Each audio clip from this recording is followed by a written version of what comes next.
Hello, this is Jim Horman with Horman Soil Health Services. Today I'm going to be talking about how soil health can improve water quality and reduce nutrient runoff. So when we look at water quality, a lot of this has to do with how we manage our soil. So plants supply that soil with energy, and we're using photosynthesis from the sun to add sugars and glues to the soil. And that's going to keep that soil in place so it doesn't erode. So if you look at a conventional tilled system, generally we only have live plants out there and live root out of 12 months, maybe only 4 months out of the year. So 4 out of 12 is about 1/3 of the time. So we're really only putting fuel and energy into that soil maybe 1/3 of the time. When you look at a no-till with a cover crop system, what we like to call ecological farm, our goal is to have live plants out there 12 months out of the year, and these plants are going to supply the microbes with the food they need, and the microbes are going to supply the plants, recycling nutrients to them. So the plant roots feed the microbes, and then the microbes feed the plants. So it's really important that we keep live roots out there and that we have fuel and energy going into that soil 100% of the time. So our goal is to have 12 months out of every year have live roots and live plants recycling nutrients in the soil. Also, you might notice that this tractor is purple, and I'm sure nobody's ever seen a purple tractor before. One of the reasons I made this tractor purple when I did these diagrams is because I really don't want to tick any farmer off that has a green one or a red one, so that's why we use this purple tractor.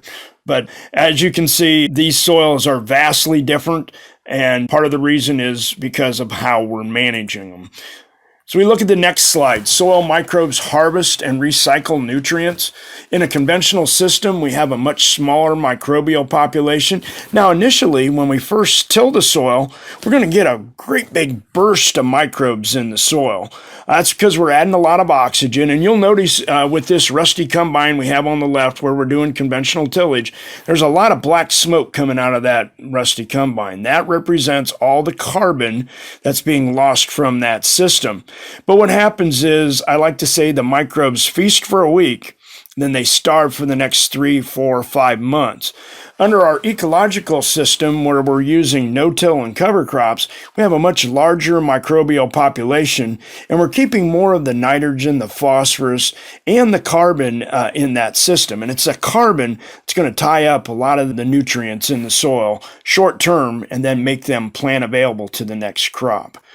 Here we're showing where tillage burns off the soil organic matter. We have this purple tractor, and it's pulling a tillage tool.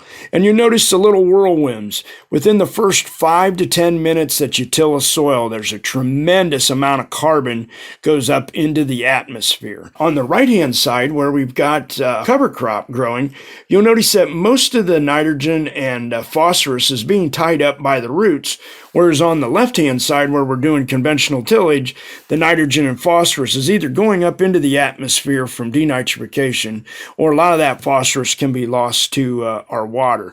When we tie it up in an organic form on the right-hand side with the ecological farming, we're going to keep that nitrogen and phosphorus moving forward to the next crop. On our next slide, we look at what is the nutrient fate of these nutrients in the winter, say late winter and early spring. Well, late winter, we start to get melting snow, and because the nitrogen and the phosphorus in a conventional system isn't tied up organically, it can easily flow with the water, and it ends up either running off the surface or getting into our tile lines through preferential flow. That's because we don't have any live roots out there to absorb those nutrients. On the right-hand side, where we're doing ecological farming, we have cover crops.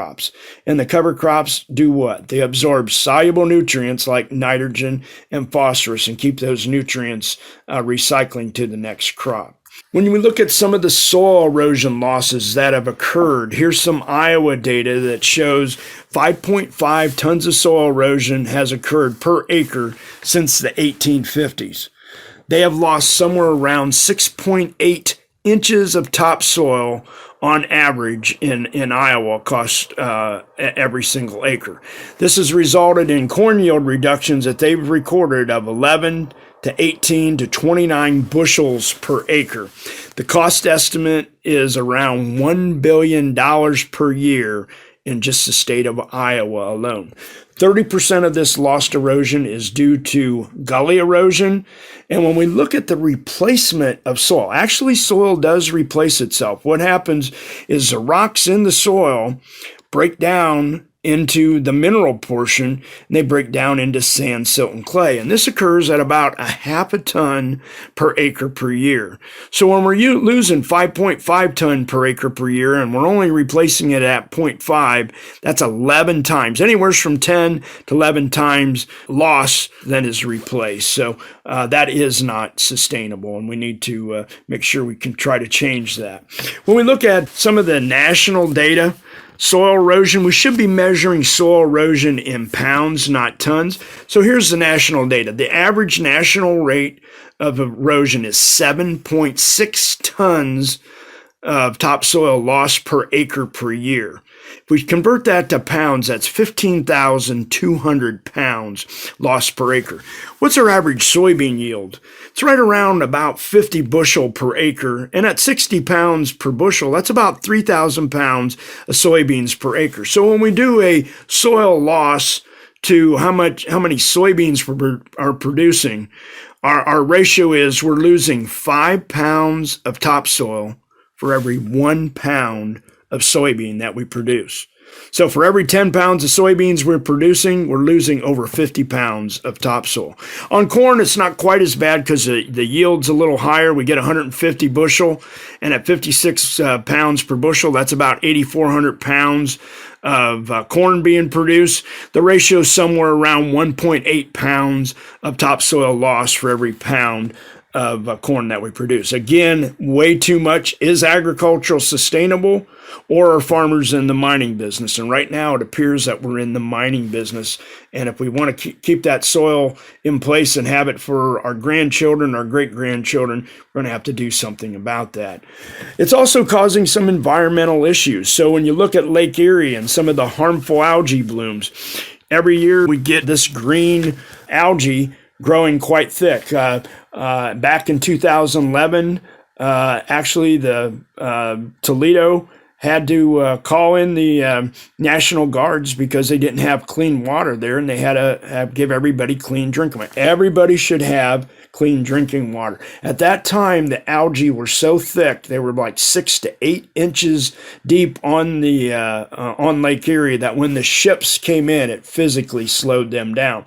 And you can see by this map that there's Detroit, there's Toledo, Cleveland, there's almost 11 million people get their drinking water from Lake Erie. So it's real important that we keep Lake Erie clean by keeping the nutrients out of Lake Erie and also keeping the soil out. There is a lot of renewed concern about the nutrient loading. The issue in the 1960s and 70s, we kind of looked at the total amount of phosphorus that went in. We know that phosphorus is a big factor in the cyanobacteria. We call them algae, but really they're cyanobacteria. In the 1990s and 2000s, we determined that it was the dissolved reactive phosphorus that was causing the problem. Here's just a couple facts about our phosphorus use efficiency. We're only about 10 to maybe 50% efficient, or on average around 25%. So what does that mean?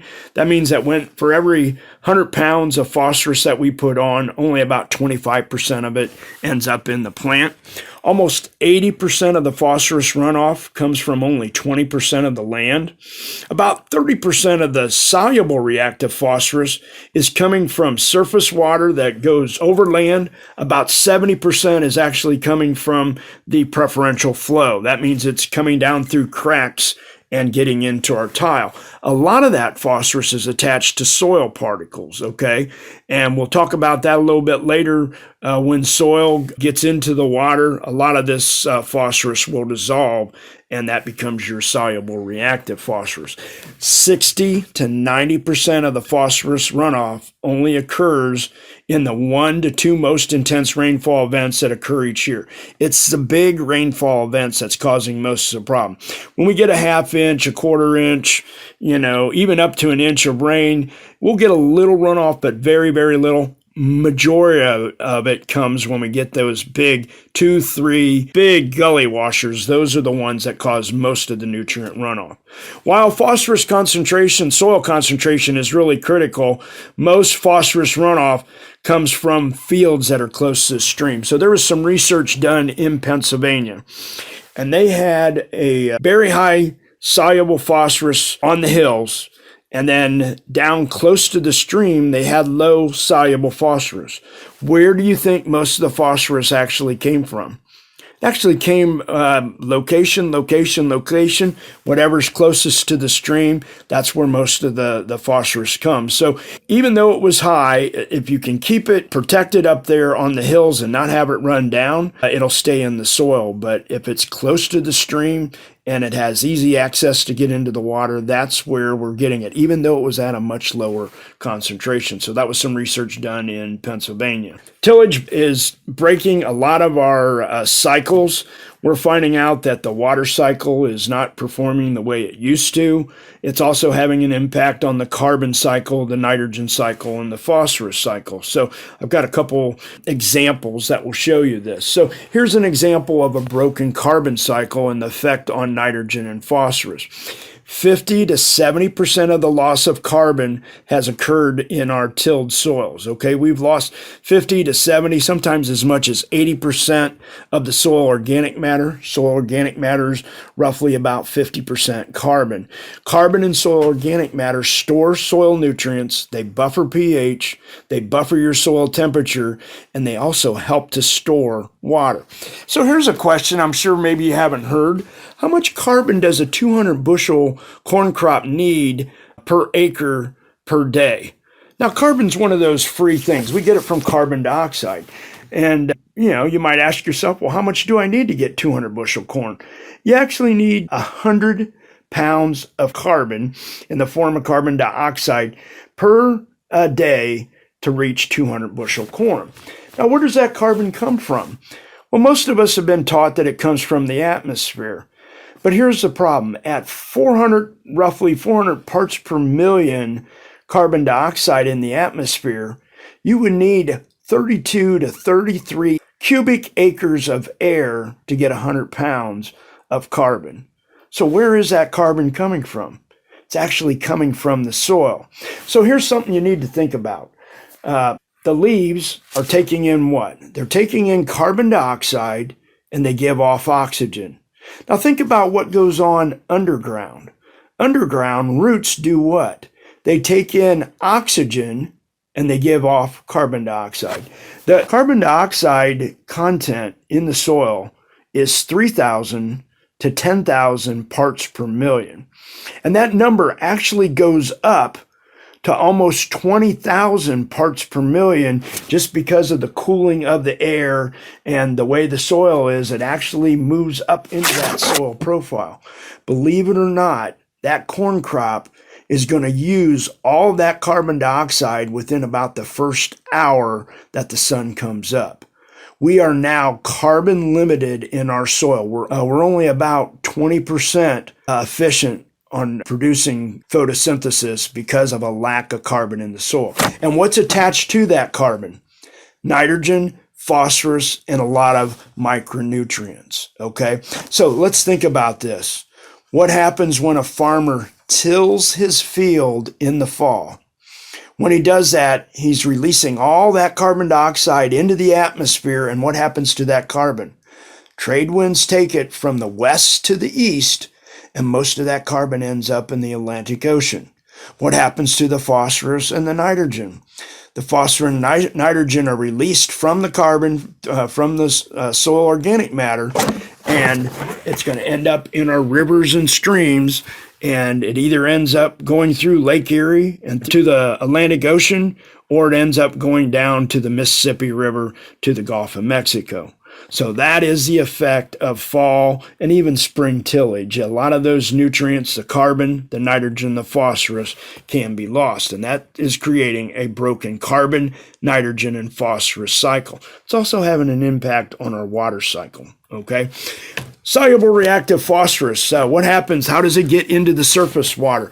Well, there's an easy formula that we need to look at. There's two key factors. It's the concentration of phosphorus in the soil, and it's also based on a transport factor. So what we do is we have to take the concentration times that soil concentration times that transport factor, and that'll give us pounds of phosphorus lost in surface water. And we'll go through a calculation like that in just a minute.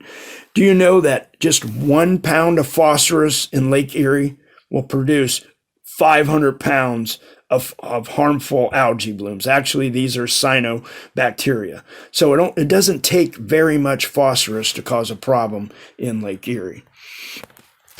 Let's take a look at some of our nitrogen, and we'll also discuss some of the phosphorus. But high fertilizer costs and a lot of inefficiencies are causing poor soil structure, and a lot of this is the poor soil structure is causing compaction from tillage, and it's increasing our nitrogen losses. We're not very efficient at keeping nitrogen in the soil just because of the poor soil structure and the tillage that's going on.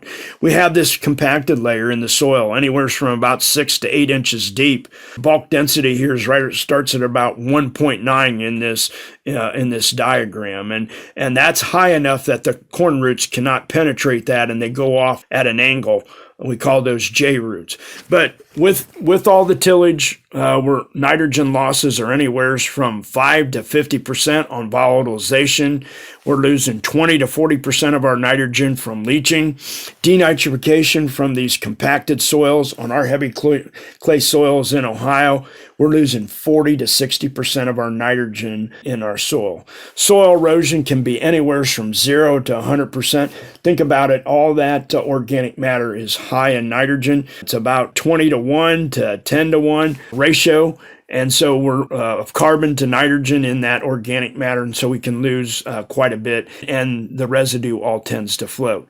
Free-living bacteria in the soil, they can produce anywhere from 20 to 100 pounds of nitrogen. 20 pounds is what we typically see on conventional tilled soils. On really healthy soils where we have very good soil structure, we can get up to 100 pounds of free nitrogen just from the proteins that the microbes are making.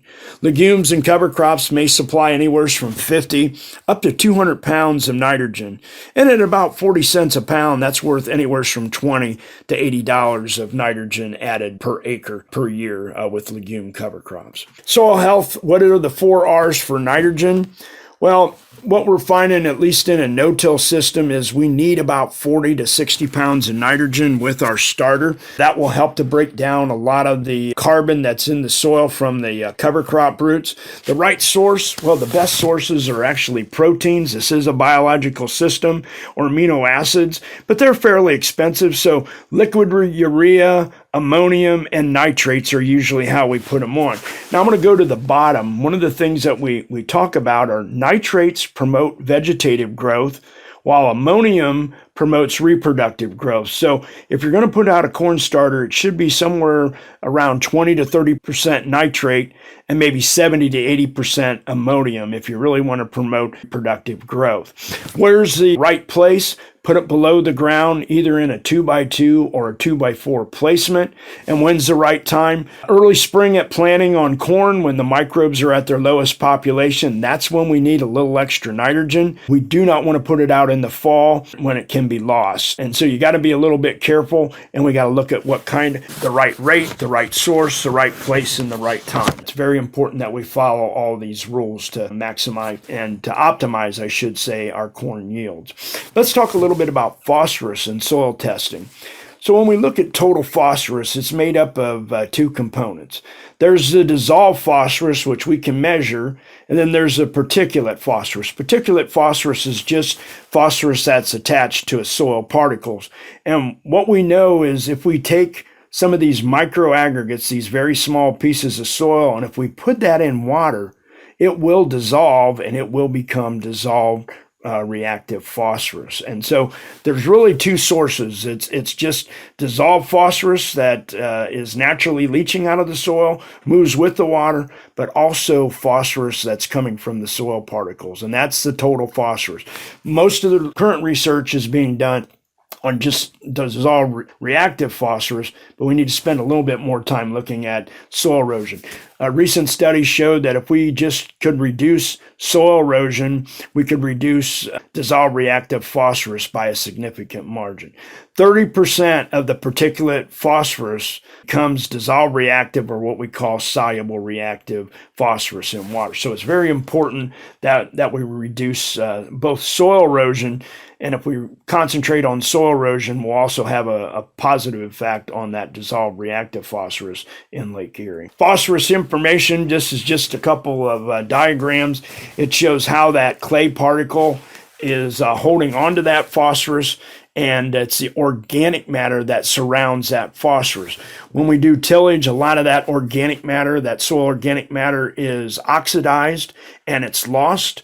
That exposes that phosphorus, and when we put a clay phosphorus microaggregate in water without very much organic matter, that phosphorus can dissociate and can dissolve, and then becomes dissolved reactive phosphorus. So it's very important. About 50 to 75% of the available phosphorus in the soil is in an organic form. So if we can keep it in an organic form, it's protected and it's less likely to leach out in the soil. And it forms this bridge with the clay particles to kind of tie up that phosphorus. So that's what we're trying to do. How is phosphorus used? Well, it's a very essential nutrient for all life processes. It's a part of our DNA. It's also the lipid bilayer in most cell membranes, so phosphorus is very important. We also use phosphorus for ATP, so that's energy production. And so if you don't have phosphorus in the system, enough phosphorus, you're not going to have enough energy for these plants to grow. And it also, phosphorus is in our bones and in our teeth in animals. So phosphorus is very important for both plants and animals. Here's a picture that just shows two plots that were done over kind of in the Coshocton area. This picture wasn't actually taken in Coshocton, but it kind of shows what happened. Where they had conventional tilled soils, they had greater than 1,500 inches of runoff over a 40-year time period, just because of the compaction and the poor soil structure. Where they had long-term no-till fields, they had less than 7 inches of runoff over 40 years, okay? Most of that occurred within the first 1, 2, 3 years until that soil healed itself. And you'll notice, at least on this picture, now this wasn't taken at Coshocton, but where the water did go off of a long-term no-till field, the runoff was clear. And when it came off of a conventional tilled field, it was very dirty. And that dirty water is going to have a lot of nutrients in it: nitrogen, phosphorus, and other micronutrients. So that's the impact of those disturbed aggregates from the tillage. Saving nutrients in the soil is really related to the speed of water. Whenever you double the speed of water, you can take 2 to the 6th power, or 64 times more nutrients can be lost. So, for example, in a stream, if the water's moving at 1 mile per hour and all of a sudden we get a rain and it increases to 2 mile per hour, we now can carry 64 times more nutrients. We go from 1 to 4 mile per hour, now we're up to 128 times more nutrients and sediment being flowed, just because of the power and the energy in that water. We go from 1 to 8, it's 256. From 1 to 16, we're up to 512.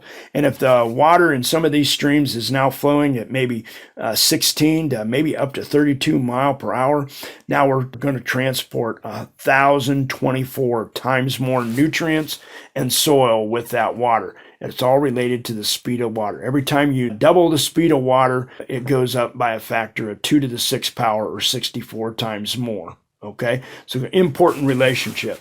And this just shows some of the what happens whenever we have this conventional tillage and ponding water.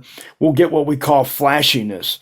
And so the water's very dirty and it comes off very fast. So the ditches will fill up very quickly, and then they go down very quickly. When we have an ecological system, you'll notice that the water's a lot clearer and it's also at a lower level. It's just because we've slowed down the speed of water. It's got to go slowly through that soil profile, through the macropores, and it's slowly going to be released. And because of that, we're going to have much cleaner water because we're not transporting as many nutrients. We can also show this on a hydrograph. This is a flooding hydrograph. Now, this is a made-up one, but it basically shows what happens. So on the right-hand side, we have conventional farming, and we see here that most of that water is going to come off those fields in like 1, 2, maybe 3 days, and we get what we call flash flooding. We get very high levels, and then it goes down very quickly. Wherever we have ecological farming, it may take 5, 6, even 7 days for that water to be released, and it's going at a much slower release. It's the same volume of water on both graphs, but the release time is so much slower on the ecological farming, but we also have a lot less nutrients getting into our surface water. So the ecological farming with no-till and cover crops is beneficial from that standpoint. What about phosphorus speciation? So there's some work that I did with Ohio State a number of years ago. We did some research. We looked at what form the phosphorus was tied up in. So our soluble reactive phosphorus, whenever you see like an I, that means it's in an inorganic form. That means there's no carbon attached to it. So it's very much plant available, but it's also very soluble. And so soluble reactive phosphorus is kind of the smallest phosphorus that gets out. We also have exchangeable phosphorus, and that's coming from the active organic matter. And that's PO. So anytime you see an O, that means there's carbon attached to it because it's organic carbon. All right. Now, we also have some other forms of inorganic phosphorus that's slowly or not plant available. So your calcium and magnesium will tie up phosphorus. Your iron and your aluminum, they tend to have 3+ charges, 2 or 3+ charges. And then you have your long-term humus. That's where most of your phosphorus is stored. And then all these things combined, both your organic forms and your inorganic forms, that gives you the total amount of phosphorus that you have in your soil. So one of the things that we learned was that our bad boy probably in our soil is the iron. Ferric phosphorus is in the 3+ state, okay? And it converts under saturated soil conditions to ferrous phosphorus, which is the iron F2, okay? And when it does that, it releases soluble reactive phosphorus. It's caused by saturated soil conditions and a lack of oxygen in the soil. The iron's releasing the soluble reactive phosphorus as the water saturates our soils. Our Midwest soils are about 1.43% iron, and that translates into about 28,600 pounds of iron in our soil. And so that would be just in the top 6.7 inches, which is 2 million pounds. Our average soil soluble reactive loss per acre is about 1.2 pounds of phosphorus per acre. At 28,600 pounds, if 1 part out of 1,000 pounds were to be converted, that would give us 2.8 pounds. And if only 60% of that would equal that 1.2. 60% of that actually went from the ferric to the ferrous form. Now here's the other bad news. When the soil dries out, it will convert back from the F2, which is the ferrous, back into the ferric, the F3. Okay. And when it does that, it will tie up phosphorus. Interesting thing. In 2015, Kevin King did a research study on nitrogen and on phosphorus. And that was a very, very wet year. It rained all summer long. Okay. What happened with nitrogen? Nitrogen leached out of the soil very quickly, so the concentration went down and we lost a lot of phosphorus. Our corn turned really yellow, okay? What happened with phosphorus? Concentration stayed the same throughout the year. So what was happening, the soil was going from the ferric, the F3 state, to the ferrous, losing soluble reactive phosphorus as soon as that soil dried out. It was stealing that phosphorus from the calcium or the magnesium or some other element in the soil, and it was going back to the ferric state. We went from the ferrous back to the ferric. You can see these color changes in the soil. So when the soil is in the ferric state, it's kind of a pink color. So there's a lot of oxygen in the soil.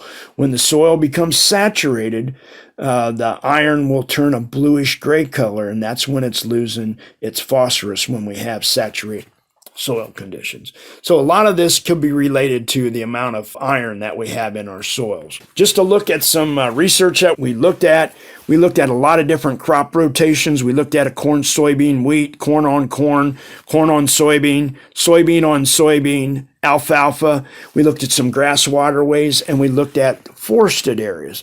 And we looked at how much soluble reactive phosphorus we could find in the soil.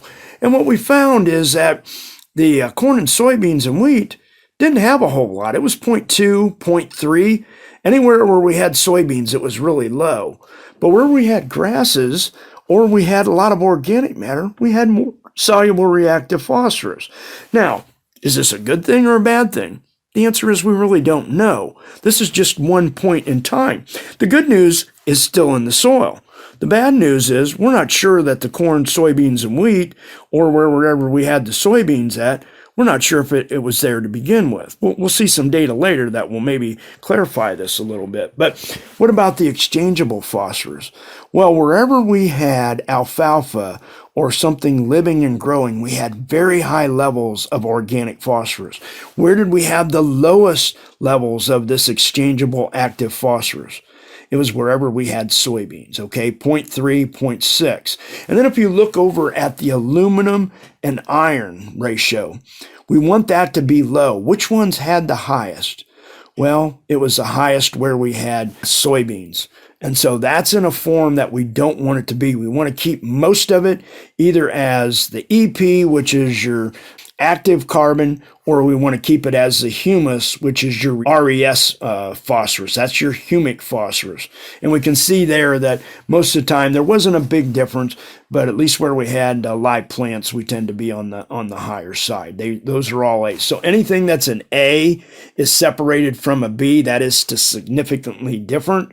Vegetated fields had much higher soluble reactive phosphorus, but they also had more organic matter. Kind of indicates that maybe they're keeping it in that soil profile. Okay, what about cover crops versus a control? Wherever we had cover crops and long-term no-till, our soluble reactive phosphorus was 0.34. Where we had the control, the soluble reactive phosphorus was 1.42. It was 4 times higher. That means under saturated soil conditions, it was being released. Okay, and you'll also see the cover crops had a lot higher exchangeable phosphorus, which is again your active phosphorus, 8.8 times higher than where we had the control. So the cover crops and the no-till had significantly lower soil concentrations of phosphorus, but they also had much higher levels tied up in the exchangeable and in the humus in the soil. We also looked at a couple different soil types, and so Pewamoe soils are a mollisol soil that has a lot of organic matter. So we did this in Mercer County, and we looked at some fields that had relatively low, less than 25 parts per million for Mercer County. That's a pretty good number, but 25 parts per million. Then medium was 25 to 75 parts per million phosphorus. High was 75 to 150. Very high. We had some fields that were really high, 150 to 300, and we even had some that were greater than 300 parts per million. What's disturbing about this is when you look at the second last row, look at the ratio of the humus to the iron and the aluminum in the soil. The higher the number, the better. The best fields were our grass and our woodlands at 9.5 to 7.2. But you can see that at low levels, we didn't do too bad. We were at 5.3, but then the numbers started to drop. And what that means is that a lot of this iron can be converted to soluble reactive phosphorus because it's not tied up adequately in the soil. Okay. Also, we took some research. This comes from Brady and Wiles. They did some research on a forested watershed, and they looked at what the phosphorus content was. And they found out that soil organic phosphorus was around 645 kilograms per hectare. Now, don't get too excited. If you want to convert kilograms per hectare to pounds per acre. Just take that number times about 0.9. So we had roughly, what would that be? About 580 pounds of organic phosphorus. If you take the inorganic phosphorus in this forested watershed was 275. If you take that times about 0.9, you're looking at about 230 pounds of inorganic phosphorus. What was the runoff? Well, the runoff, if you take 0.3 kilograms per hectare times 0.9, you're about 0.27 pounds of runoff per acre, which isn't very much compared to the 1.2. Now look at the agricultural watershed. Yes, it had a little higher inorganic fraction, and it had a lot less organic matter. The mineralization was 4 times higher. The runoff was 8 times higher. So 2.4 would be almost over 2 pounds of phosphorus running off per acre in those soils. It just shows the benefit of having live roots and having organic matter in your soil. Has phosphorus changed? No, but weather and some of our farming practices have. So weather's probably the biggest thing. We have a lot larger number of storms, higher intensity, longer duration. Whenever you have longer, higher intensity rain, that means there's more flooding. That just means that iron can lose a lot of that nitrogen. The other key thing that has changed, though, is the things in red. Vertical tillage now is very predominant. And what that means is we're now tilling our soil at a shallow depth, 2 to 3, 4 inches. We're creating a new hard pan. And what that means is that we used to have a much deeper bucket for the water to be absorbed. Now that water can pond on the soil surface, and a lot of that ponding water will carry with it soluble reactive phosphorus either overland or down through the cracks to our tile line. We also have a lot less soil organic matter. We've lost probably anywhere from 50 to 70, maybe as much as 80% of our organic matter. So that's another reason why we're seeing phosphorus in our surface water. But another thing that has changed is we have a lot less acid rain. So what impact does that have? Well, anytime you have acid soils, the iron in the soil is going to hold on to it very, very tightly. And so what's happened to the pH of our soils, especially the rainwater? It used to be 4.2, which was very acid. And then over about a decade, it increased to 5.2. That means it was less acid. It held on to that phosphorus less tightly. So that's a factor of 10. And then in the last 10 years, we now are measuring the rainwater, and it's now 6.2. So now that's 10 times 10. It's 100 times less able to hold on to the phosphorus in the soil, especially in that iron portion. And that's part of the reason why we're seeing more soluble reactive phosphorus in our waterways. We're using actually less phosphorus on our soils through fertilizer every year, but we have so much stored in our soils that we're still seeing a tremendous loss. And a lot of that has to do with the lack of organic matter, too much tillage, ponded soils, and change in the pH of our rainwater. Those are probably the biggest factors that are having an impact on phosphorus loss. No-till creates these macropores. It allows the water to get into the soil. It allows it to spread out. With no-till, a lot of folks are complaining about no-till by itself. The no-till is kind of acting like a big macropore, and it may move soluble reactive phosphorus to those roots. But here's what you need to do. You got to fill that hole, that macropore, with a live root. Live roots do what? They absorb soluble reactive phosphorus and soluble nitrogen. And so what happens is when we have a no-till and a cover crop system, first of all, you need to have that residue on the surface that will slow the water down, get it into the soil profile. The roots will create macropores that will move that water down through the profile, but then they'll move into micropores and biopores and spread that water out. So these small, fine roots then can absorb the soluble reactive phosphorus and the nitrogen. And then as these roots break down, what do they turn into? They turn into active organic matter and humus, which are going to help to tie up that soluble nitrogen and phosphorus.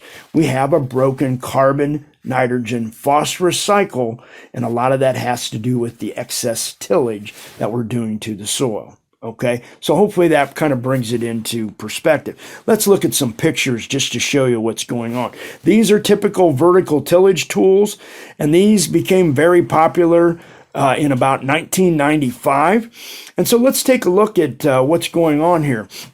And you'll notice right around 1994, 95, we were actually decreasing the amount of soluble reactive phosphorus. And about the same time that these tillage tools started to take off, notice what happened.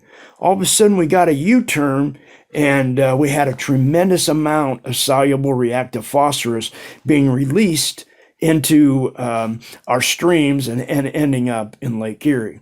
And so what's happening is these vertical till tools are creating a new hard pan at about 2 to 4 inches, and that's causing soluble, very saturated soil conditions.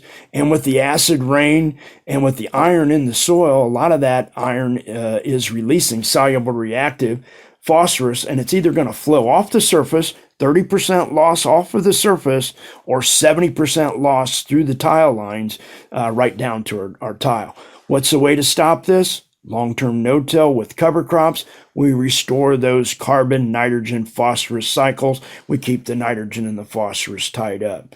So that's what's going on there. So here's a phosphorus cover crop quiz, just to give you an idea, see what's going on. Cereal rye, this is something that one of our extension people was touting, and they didn't exactly get it right. They kind of failed this quiz. So they had some data that showed cereal rye had 5 inches of water runoff, and the phosphorus concentration was roughly about 20% higher in bare soils. Where you have soils that are very healthy, you're going to have more biological activity. So 20% higher sounds like a lot, but it is significant. He was looking at this and he said, well, because it was 20% higher, he said that means that soil was worse. But was it really worse? A soil that was bad at losing phosphorus? We'll take a look here when we do the calculation. A bare soil had 8 inches of water runoff. And again, when I say water runoff, that's your transport factor. Okay, so we're going to do the math on this.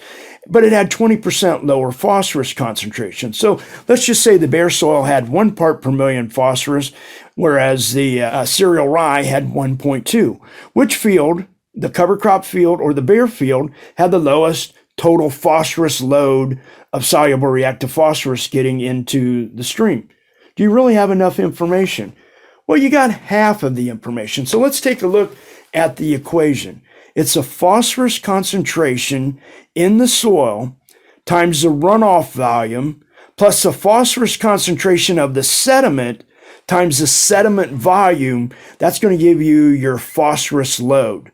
So plants take up about 0.2% phosphorus in their biomass. So we can use some of these numbers to help us out. Now, we know that on average in Ohio, we're losing about 2.6 tons of sediment lost on conventional soils. A soil that's covered with cereal rye, we're going to estimate it at about 1 ton. And in a lot of cases, it may only be 100 to 300 pounds, but we'll just give it the benefit of the doubt. So let's do the calculations. On just the runoff, conventional soil, 8 inches times 1 part per million gives you a factor of 8.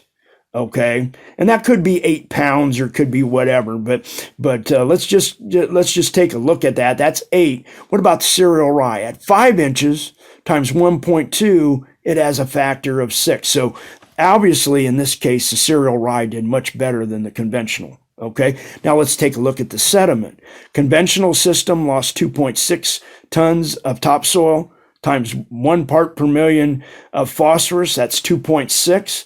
Cereal rye at 1 ton times, even though the concentration was higher at 1.2, that's 1.2.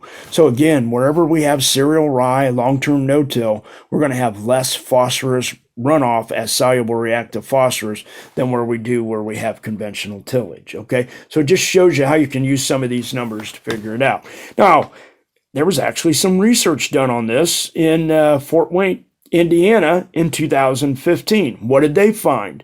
Where they did long-term no-till and they compared it to vertical tillage, 3 times higher soluble reactive phosphorus runoff. okay? What about on total phosphorus?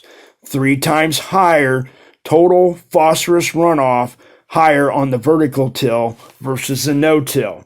What about the sediment runoff? Sediment runoff was 5 times higher where they had vertical tillage versus no-till. Just kind of shows you that the long-term no-till and the cover crops are beneficial to keeping not only sediment, but also keeping the nutrients on the land. There's also some other good pictures that came from Indiana. In Northeast Indiana this year, this I think was about 2015, they had a 2.5-inch rain. It was a very fast, hard rain, and it was just north of Fort Wayne, and they had 3 fields that they looked at. Field 1 and Field 2 were conventional. Field 3 was a long-term no-till with a cover crop. And you can see creeks are in green there. So let's take a look at what these fields look like. Well, you can see where they tilled the soil. That ditch, first of all, is just full of muddy water, but there's also a lot of ponding water. And when we have ponding water, we're going to lose soil and we're going to lose nutrients, especially nitrogen and sulfur. So this was a field 1 conventional field. And this just shows the level of the water in the ditch, the open ditch splitting field 1. Notice the water level. And then we go to field 2, and this is a conventional field. And right where that arrow is a catch basin, which is covered up. And you can see the amount of ponding and how dirty that water is, okay? Then, now we're going to field 3, and now we have cereal rye on both sides of this ditch. Notice, what do you notice about the level of the water in the ditch? Well, it's quite a bit lower. That means there's less water coming off this ditch, okay? And there's something going on in the left-hand corner. Well, if you look in the fields, you'll notice that the water's clean, and it doesn't have as much sediment in it. It's actually much clearer, and the water runoff is also clear. Now, it doesn't mean that there isn't any phosphorus in it, but there's going to be a lot less phosphorus and nitrogen and soil in clear runoff than what there is in muddy runoff, okay? So again, it kind of visually shows what we've been talking about throughout this presentation. Nutrient losses they're actually somewhat related, the nitrogen, the phosphorus, and the potassium.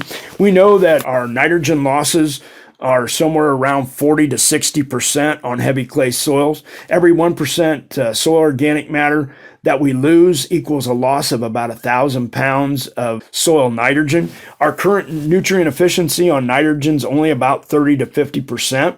That means we're losing 50 to 70% loss of soil organic matter, and that's related to that 50 to 70% loss of soil organic matter. I should say that.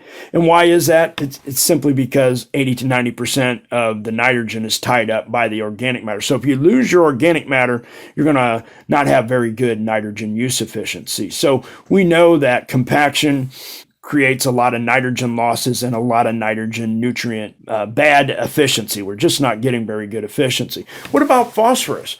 Our current phosphorus nutrient efficiency is only about 10 to 50%.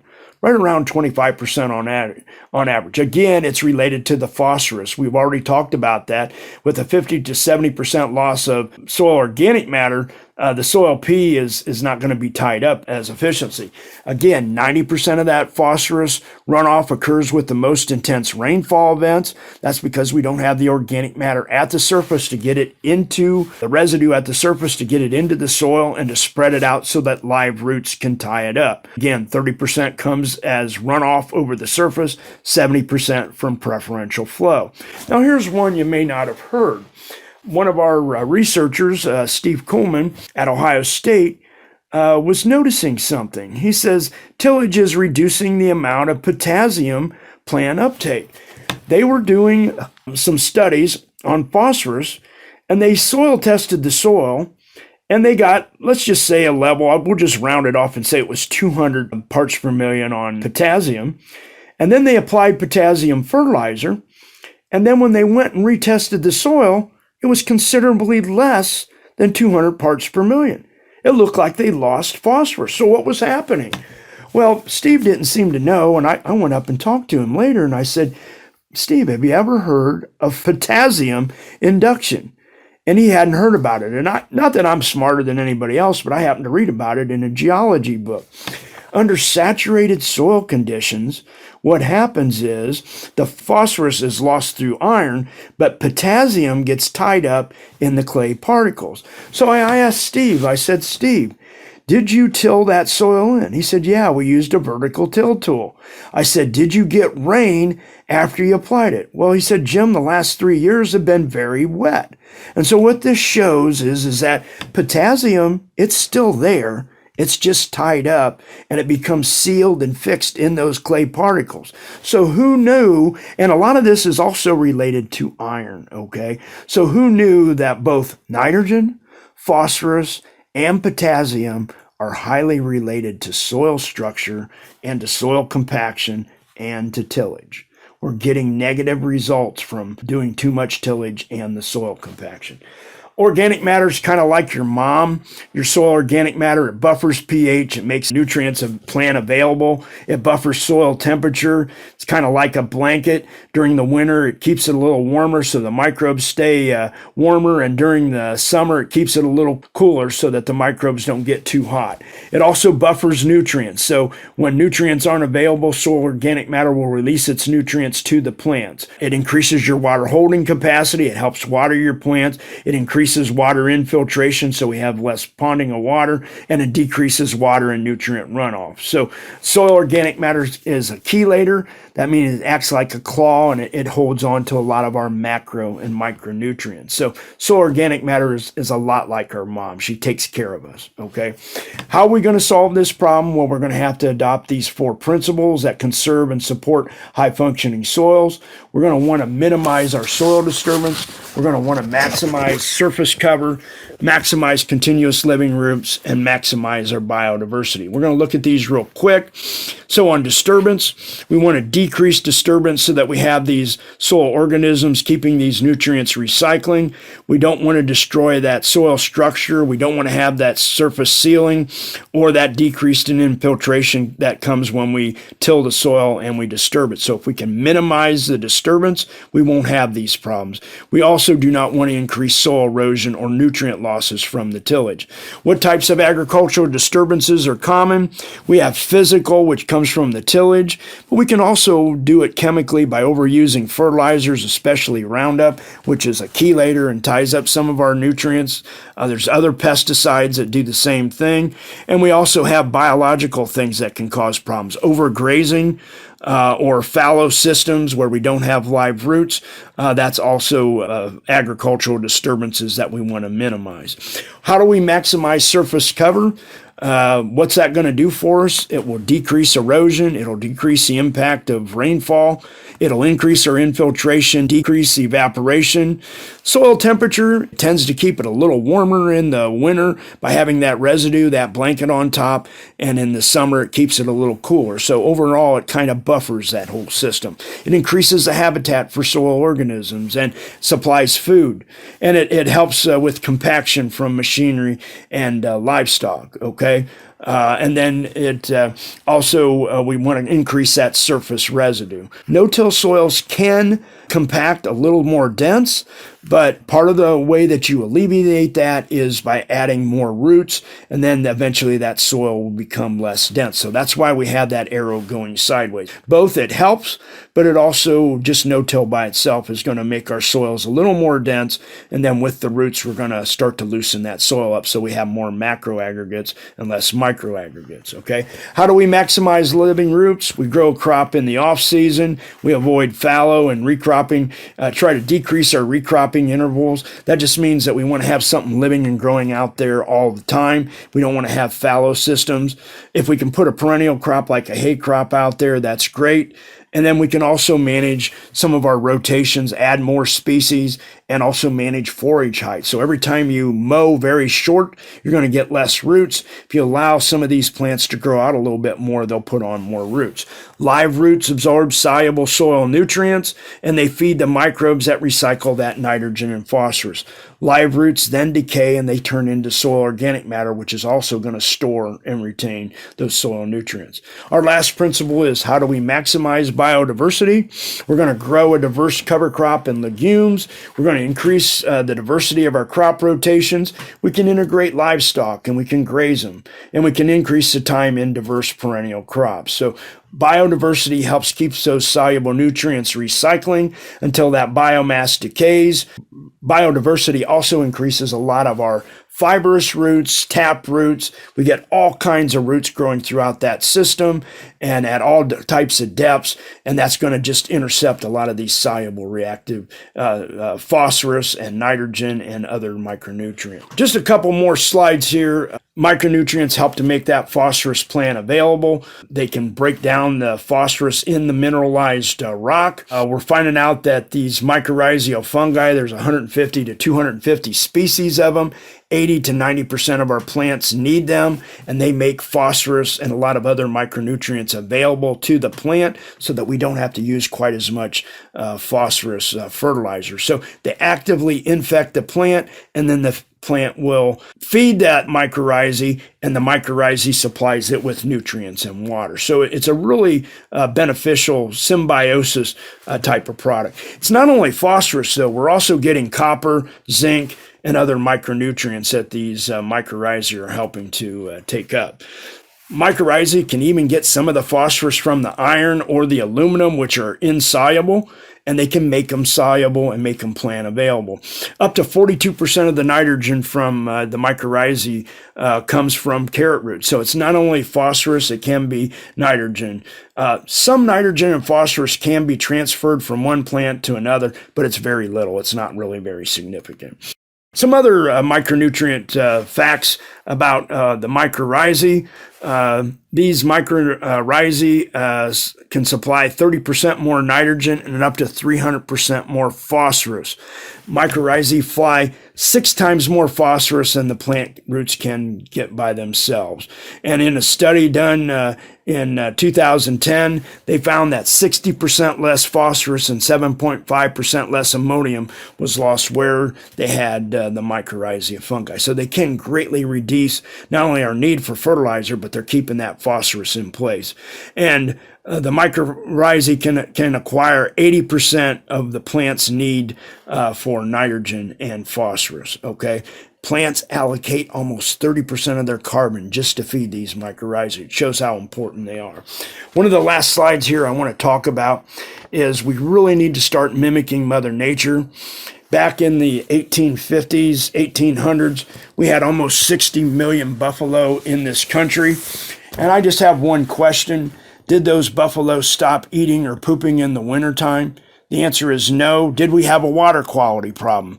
Well, as far as we know, our rivers and streams were pretty much pristine. So let's follow the lesson from the buffalo. First, spread your manure thin. And number 2, apply it to a live crop. When you apply that to those grazing crops, what happens is the manure can be absorbed by the live roots, and it'll tie up soluble nitrogen, soluble phosphorus, keeping it recycled. I've seen this very plainly in Pennsylvania. They were applying 5,000 to 6,000 gallons of liquid hog manure, liquid dairy manure, applying it to annual ryegrass and cereal rye crops that were 6 to 8 inches tall, and they didn't have a problem with water runoff. Generally, we see from research that I've seen, we start having a problem when we put over a 1/3 acre inch, somewhere around 8 to 9,000 gallons of liquid water. When we put that much on all at once, like one big rainfall, all at once coming on, then the soil has a really hard time absorbing that much. But if we spread it thin, spread it more often, follow the buffalo, we can keep these nutrients in the soil. Cover crops that are best for absorbing the soluble reactive phosphorus. I think I'm on my last 1 or 2 slides here. Good cover crops are your grasses because they have fibrous roots: cereal rye, annual ryegrass, triticale, barley, and wheat.